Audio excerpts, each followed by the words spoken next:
was her landlady, Mrs. Lim. It was how Sarah wanted to keep it. Most of the 7 rooms in her apartment were still unfurnished and did not yet feel familiar. In the sitting room, her 3 suitcases still lay open on the floor, clothes spilling out of them.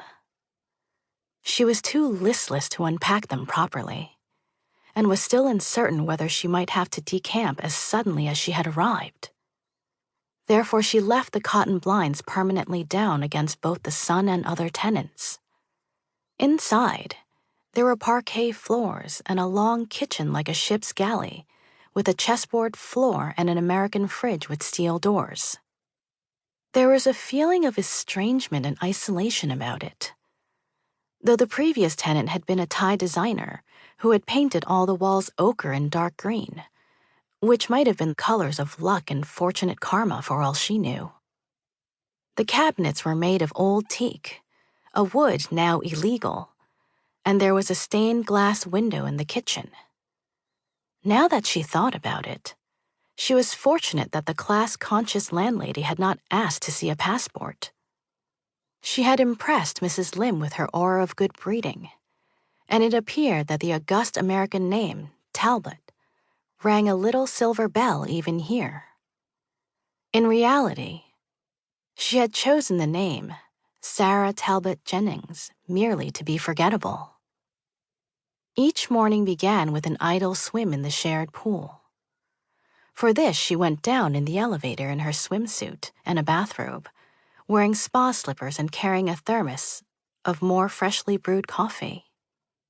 But before that, and facing her bathroom mirror, she pulled her newly dyed white blonde hair up into a tight ponytail and inserted the colored contacts that changed her eyes from green to blue.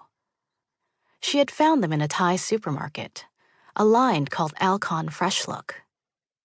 It was not a complicated operation, and she was learning to do it a little faster every day.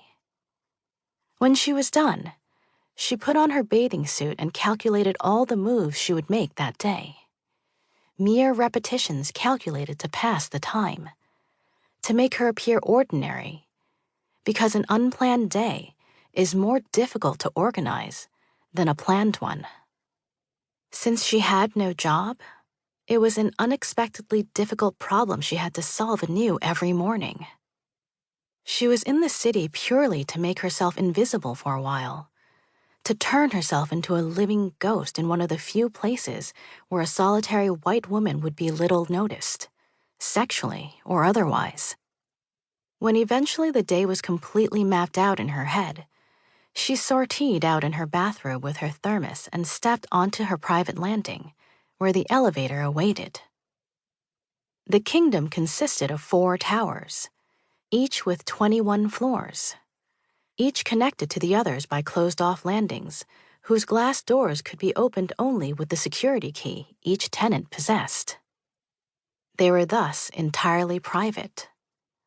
The first and second floors of the building, however, were public spaces. On the lower of these 2 floors was a replica of a French formal garden, with shrubberies dying in the heat and 2-story villas around it, a grander form of lodging offered by the kingdom. The patios were filled with Chinese lions and plaster Germanic milkmaids with wide-brimmed bonnets pinned onto walls of plastic ivy. A flight of steps connected the decaying garden with a large pool on the floor above it, itself surrounded by trellises of untamed foliage and Chinese box trees with their aroma of crushed almonds, looking out over abandoned tobacco warehouses. This kind of building had once been fashionable. It was a long outmoded idea of luxurious living built in the heady days of the early 90s, the Asian boom that had come and come back again. Now bankrupt tycoons had built European-style fantasies up and down the street, with turrets, portcullises, and topiary, but they had faded and peeled in a heat that didn't suit them. The little canals, the klongs, which once gave the illusion of lordly moats, had filled with toxins and monitor lizards.